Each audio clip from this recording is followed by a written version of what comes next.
കോടാണ്. നഞ്ചുഗുണ്ട് ശിവക്ഷേത്രം എന്നാണ് ഈ ക്ഷേത്രം അറിയപ്പെടുന്നത്. ദക്ഷിണകാശി എന്നും ഈ ക്ഷേത്രത്തെ വിശേഷിപ്പിക്കാറുണ്ട്. കപിലാ നദിക്കരയിൽ അതിവിശാലമായ ഈ ക്ഷേത്രം നിർമ്മിക്കപ്പെട്ടത് 9-ാം നൂറ്റാണ്ടിൽ ഗംഗാ രാജവംശമാണ്. തുടർന്ന് കോശാല, വിജയനഗര രാജവംശങ്ങളും ഈ ക്ഷേത്രത്തിൻ്റെ നിർമ്മിതിയിൽ അവരുടെ പങ്കുവഹിച്ചിട്ടുണ്ട്. പ്രധാന ഗോപുരത്തിൻ്റെ അകത്തുനിന്നുള്ള കാഴ്ചകളാണ്, ഗോപുരം കടന്ന് അകത്തു കടന്ന കാഴ്ചകളാണ് നമ്മളിപ്പോൾ കാണുന്നത്. ഈ ക്ഷേത്രത്തിൻ്റെ പ്രധാന ഗോപുരം നിർമ്മിച്ചത് മൈസൂർ രാജവംശമാണ്. വടിയാർ രാജവംശമാണ് ഈ ഗോപുരം നിർമ്മിച്ചത്.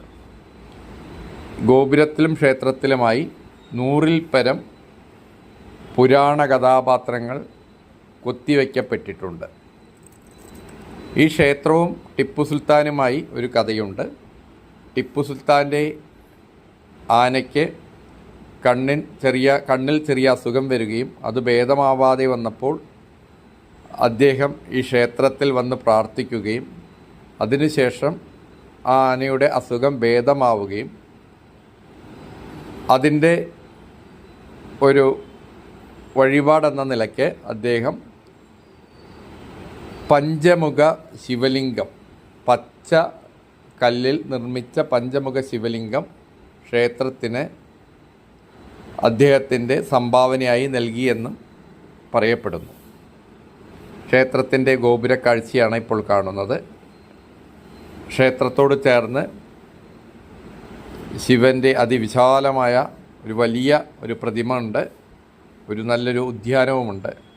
ഇപ്പോൾ നമ്മൾ കപില നദിയിലേക്ക് നടന്നു നീങ്ങിക്കൊണ്ടിരിക്കുകയാണ്. കപില നദി ക്ഷേത്രത്തോട് ചേർന്നു തന്നെയാണ് ഒഴുകുന്നത്.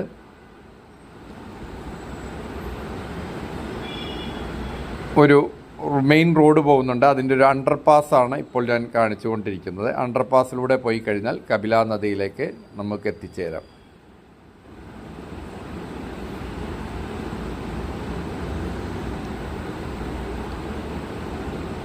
കപില നദി കാവേരി നദിയുടെ പ്രധാന ഒരു കൈവഴിയാണ്. ഇവിടെ സ്നാനം ചെയ്ത് ദർശനം നടത്തുന്ന സമ്പ്രദായമാണ് ഭക്തജനങ്ങൾ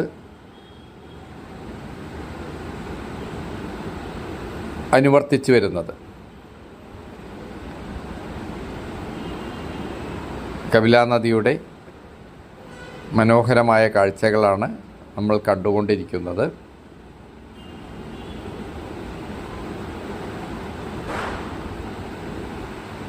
നമ്മൾ ഈ ക്ഷേത്രം ദർശനം നടത്തുന്നത് ജനുവരി മാസം 2026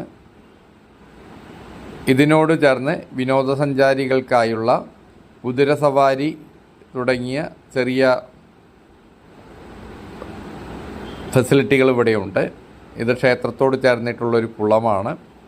ക്ഷേത്ര പരിസരത്തിനാണ് അപ്പോൾ വീണ്ടും കാട്ടിക്കൊണ്ടിരിക്കുന്നത്.